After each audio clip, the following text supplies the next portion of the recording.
നമസ്കാരം മലയാളി വാർത്തയിലേക്ക് സ്വാഗതം. Confident group chairman doctor CJ റോയിയുടെ ആത്മഹത്യയിലെ ദുരൂഹത നീക്കാൻ അന്വേഷണം അവിടെ തുടരുകയാണ്. എന്തിനാണ് റോയ് ജീവനൊടുക്കിയത് എന്നത് സംബന്ധിച്ച് പുറത്തുവരുന്ന വിവരങ്ങളിൽ ഏറെ വിവാദങ്ങൾ നിലനിൽക്കുന്നുണ്ട്. ആദായ നികുതി വകുപ്പിന്റെ സമ്മർദ്ദമാണെന്ന് കുടുംബം ആരോപിക്കുമ്പോഴും പുറത്തുവരുന്ന വാർത്തകളിൽ പൊരുത്തക്കേടുകളും വൈരുദ്ധ്യങ്ങളും ദൃശ്യമാണ്. ആദായ നികുതി വകുപ്പിൽ നിന്നും സമ്മർദ്ദങ്ങളൊന്നും റോയ് നേരിട്ടില്ലെന്നാണ് അവർ വിശദീകരിക്കുന്നത്. അറസ്റ്റ് ഭയന്ന എന്ന വാദവും നിലനിൽക്കില്ല. ഇൻകം ടാക്സിന് അറസ്റ്റ് അധികാരമില്ലാത്ത ഏജൻസിയാണ്. അതുകൊണ്ട് തന്നെ റോയ്ക്ക് കൂടുതൽ സമയം ലഭിക്കാനും സാധ്യതയുണ്ട്. ഇപ്പോൾ കുടുംബമടക്കം അന്വേഷണ ഏജൻസികൾക്കെതിരെ തിരിയുമ്പോൾ അന്വേഷണ ഏജൻസികൾക്ക് അറസ്റ്റ് ചെയ്യാനുള്ള സാധ്യതയൊന്നും അവിടെ ഇല്ല. അങ്ങനെയാണെങ്കിൽ എന്തിനെ ആത്മഹത്യ ചെയ്തു എന്നുള്ള ചോദ്യം ഉയരുന്നുണ്ട്. 3 ദിവസം തടഞ്ഞു വെച്ച് റെയ്ഡ് നടത്തിയെന്ന വാദമടക്കം റോയിയുടെ ബന്ധുക്കൾ ഉയർത്തുന്നുണ്ട്. എന്നാൽ അങ്ങനെ സംഭവിച്ചെങ്കിൽ മൊബൈൽ ഫോണും തോക്കും എങ്ങനെ കൈവശമിരുന്നു? കാരണം സാധാരണ ഇത്തരത്തിൽ റെയ്ഡുകൾ നടക്കുമ്പോൾ ആദ്യം വാങ്ങുന്നത് മൊബൈൽ ഫോണാണ്. പക്ഷേ ഈ പറഞ്ഞതുപോലെ മൊബൈൽ ഫോൺ കയ്യിലുണ്ടായിരുന്നു. മാത്രമല്ല തോക്കും കയ്യിൽ വെച്ചിട്ടുണ്ടായിരുന്നു. അതെങ്ങനെ സാധിച്ചിരുന്നു എന്നുള്ള ചോദ്യം ഉയരുന്നുണ്ട്. മുറിയിൽ കയറി കതക് പൂട്ടാൻ എങ്ങനെ അനുമതി കിട്ടി എന്ന ചോദ്യവും ഉയരുന്നുണ്ട്. കോൺഫിഡൻസ് ഗ്രൂപ്പ് MD ജോസഫ് പറയുന്നതിൽ നിന്നും ആദായ നികുതി വകുപ്പ് സമ്മർദ്ദം ഉണ്ടായില്ലെന്ന സൂചനയും ഉയർത്തുന്നതാണ്. ദിവസവും ജീവിതം ആഘോഷമാക്കണമെന്ന് സ്ഥിരമായി പറഞ്ഞിരുന്നയാൾ അന്ന് വൈകിട്ട് 3 മണിയോടെ ബംഗളൂരു റിച്ച്മണ്ട് സർക്കിളിനടുത്ത് ലോങ്ഫോർഡ് റോഡിലുള്ള സ്വന്തം ഓഫീസിലെ ക്യാബിനിലേക്ക് കയറുന്നു. പിന്നാലെയാണ് ദാരുണമായ സംഭവം ഉണ്ടായത്. എനിക്ക് അമ്മയുമായി സംസാരിക്കണം, കുറച്ച് സ്വകാര്യത വേണം എന്ന് അദ്ദേഹം കമ്പനിയുടെ MD TJ ജോസഫിനോട് പറഞ്ഞിരുന്നു. അതാണ് അവസാനമായിട്ട് CJ റോയ് പറഞ്ഞ ഒരു വാക്ക്. ജോസഫ് പുറത്തിറങ്ങി കുറച്ചു കഴിഞ്ഞ് നോക്കുമ്പോൾ മുറി അകത്തു നിന്നും പൂട്ടിയിരിക്കുന്ന നിലയിലാണ്. ചവിട്ടി തുറന്ന് അകത്ത് കയറുമ്പോൾ കോൺഫിഡന്റ് ഗ്രൂപ്പ് ചെയർമാന്റെ കസാരയിൽ ചാരിയിരിക്കുന്ന ചിരിയങ്കണ്ടത്ത് ജോസഫ് റോയ് എന്ന CJ റോയിയാണ് കാണുന്നത്. നെഞ്ചിൽ നിന്ന് ചോര ഒഴുകുന്നു. ബംഗളൂരു അശോക് നഗർ പോലീസ് സ്റ്റേഷനിൽ Confident Group MD TA Joseph നൽകിയ പരാതിയിൽ പറയുന്ന വിശദാംശങ്ങളിലാണ് ഇങ്ങനെയുള്ളത്. ലൈസൻസുള്ള 0.25 പിസ്റ്റൾ റോയിയുടെ അടുത്ത് കിടപ്പുണ്ടായിരുന്നു. ഇത് റിവോൾവർ അല്ല. പക്ഷെ റോയിക്ക് ഇങ്ങനെ തോക്കുള്ള വിവരം അധികം ആർക്കും അറിവുണ്ടായിരുന്നില്ല. ദിവസങ്ങളായി തുടരുന്ന ആദായ നികുതി റെയ്ഡ് മൂലം സമ്മർദ്ദം കലശലായിട്ടുണ്ടെന്ന് പലരോടും പറഞ്ഞിരുന്നു. ഫുക്കറ്റിൽ വിനോദയാത്രയ്ക്ക് പോയിരുന്ന സഹോദരൻ CJ ബാബുവിനെ മരിക്കുന്ന ദിവസം രാവിലെ 2 തവണ വിളിച്ച് സമ്മർദ്ദമുണ്ടെന്ന് റോയ് പറഞ്ഞിരുന്നു. അതിനോടൊപ്പം തന്നെ പറയേണ്ടതാണ് നിയമം നടപ്പാക്കാനുള്ള വകുപ്പുകളുടെ അമിത സമ്മർദ്ദം. വെള്ളക്കോളർ കുറ്റകൃത്യമുണ്ടെങ്കിൽ തന്നെ ഏതാനും ദിവസങ്ങൾ കൊണ്ട് അമിത സമ്മർദ്ദം ചെലുത്തേണ്ട കാര്യമില്ല. പിഴ നൽകേണ്ടതുണ്ടെങ്കിൽ ബിസിനസ്സിലൂടെ തന്നെ ചെയ്യാവുന്നതാണ്.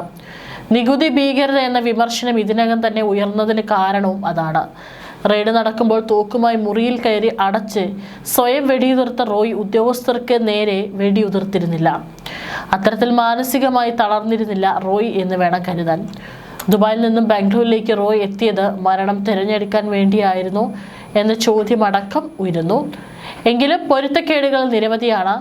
IT റെയ്ഡ് മാനുവൽ പ്രകാരം പരിശോധനയ്ക്ക് വിധേയമാകുന്ന വ്യക്തിയുടെ കൈവശമുള്ള എല്ലാ സാധനങ്ങളും ഉദ്യോഗസ്ഥർ പിടിച്ചുവെക്കണം.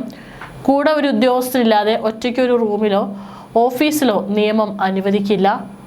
അങ്ങനെയെങ്കിൽ ലൈസൻസ് ഉള്ള തോക്ക് കൈവശം വെച്ച റോയ് തനിച്ച് ഓഫീസിനുള്ളിൽ കയറി വാതിലടച്ചു എന്നത് വിശ്വസിക്കാൻ പ്രയാസമാണ്.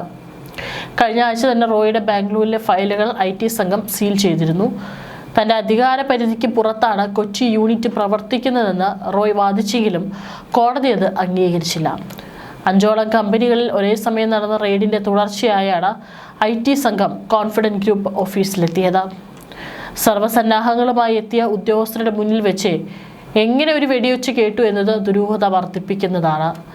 കോടതി നിർദ്ദേശപ്രകാരം ക്യാമറയിൽ പകർത്തപ്പെട്ട റെയ്ഡിനിടെ ഈ മരണം എങ്ങനെ സംഭവിച്ചു എന്നതടക്കം ദുരൂഹത ഉയർത്തുന്നതാണ്.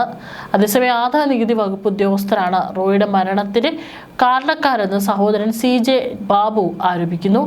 ആദായ നികുതി വകുപ്പിൽ നിന്ന് സഹോദരന് വലിയ സമ്മർദ്ദം നേരിട്ടിരുന്നെന്നാണ് CJ ബാബുവിൻ്റെ വെളിപ്പെടുത്തൽ.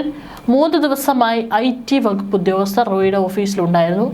ആദായ നികുതി വകുപ്പ് അഡീഷണൽ കമ്മീഷണർ കൃഷ്ണപ്രസാദിൽ നിന്നും സമ്മർദ്ദം ഉണ്ടായിരുന്നെന്നാണ് കേട്ടതെന്നും CJ ബാബു പറഞ്ഞു. മരണ ദിവസം രാവിലെ 10:40 റോയ് തന്നെ വിളിച്ചിരുന്നെന്നും സഹോദരൻ വെളിപ്പെടുത്തി.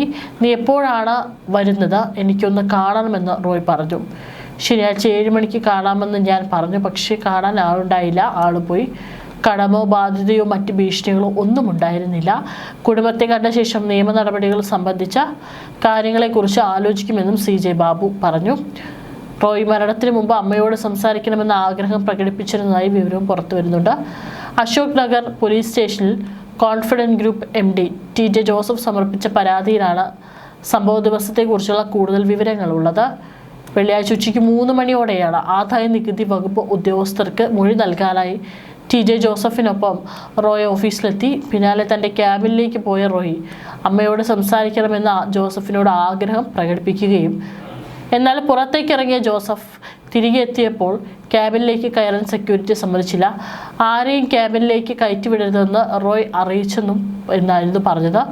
10 മിനിറ്റാണ് ശേഷം ജോസഫ് ക്യാബിന് മുന്നിലെത്തി മുട്ടിയെങ്കിലും അകത്തു നിന്നും പ്രതികരണമുണ്ടായില്ല.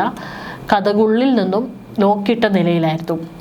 കതക് തകർത്ത് ഉള്ളിൽ കയറിയപ്പോൾ ഷർട്ടിൽ നിറയെ ചോരയുമായി കസേരയിലിരിക്കുന്ന നിലയിലായിരുന്നു റോയ്. പൾസിലെന്ന് മെഡിക്കൽ സ്റ്റാഫ് സ്ഥിരീകരിച്ചു. ഉടൻ തന്നെ ആംബുലൻസ് വിളിച്ച് ബാംഗ്ലൂരിൽ നാരായണ ആശുപത്രിയിൽ എത്തിക്കുകയും പിന്നീട് മരണം സംഭവിക്കുകയുമായിരുന്നു. ഏതായാലും പല തരത്തിലുള്ള ദുരൂഹതകളാണ് ഉയരുന്നത്. കടുങ്കൈ ചെയ്യാൻ റോയിയെ പ്രേരിപ്പിച്ച തരത്തിലുള്ള സമ്മർദ്ദം ഉണ്ടായിരുന്നോ എന്ന് കണ്ടെത്തണമെന്നും പരാതിയിൽ ആവശ്യപ്പെട്ടിട്ടുണ്ട്. ആദായ നികുതി വകുപ്പ് ഉദ്യോഗസ്ഥർക്കെതിരെ ഗുരുതരമായ ആരോപണങ്ങളാണ് റോയുടെ കുടുംബം ഉന്നയിച്ചത്. IT ഉദ്യോഗസ്ഥർ ഡിസംബറിൽ 2 തവണ ഓഫീസ് സന്ദർശിച്ചിരുന്നു. റെയ്ഡുകൾക്കിടെ റോയ് രേഖകൾ സമർപ്പിക്കുകയും ചെയ്തിരുന്നു. തുടർന്ന് വെള്ളിയാഴ്ച ഉദ്യോഗസ്ഥർ വീണ്ടും എത്തി. ഡിസംബർ അവസാനവാരം റെയ്ഡിനായി എത്തുമെന്ന് റോയിയെ മുൻപ് അറിയിച്ചിരുന്നതായും അദ്ദേഹം അവർക്കായി കാത്തിരിക്കുകയാണെന്നുവെന്നും കുടുംബം പറഞ്ഞു. റെയ്ഡുകളെ തുടർന്ന് താൻ അനുഭവിച്ചിരുന്ന ഉത്കണ്ഠയും മാനസിക സമ്മർദ്ദവും അദ്ദേഹം പങ്കുവച്ചിരുന്നതായി റോയുടെ അടുത്തുള്ളവർ തങ്ങളുടെ അനുശോചന സന്ദേശത്തിൽ പറയുന്നുണ്ട്. ഏതായാലും പല കാര്യങ്ങളിൽ ഇനി വ്യക്തത വരണമെങ്കിൽ അന്വേഷണ സംഘം തന്നെ വ്യക്തമാക്കേണ്ടിയിരിക്കുന്നു.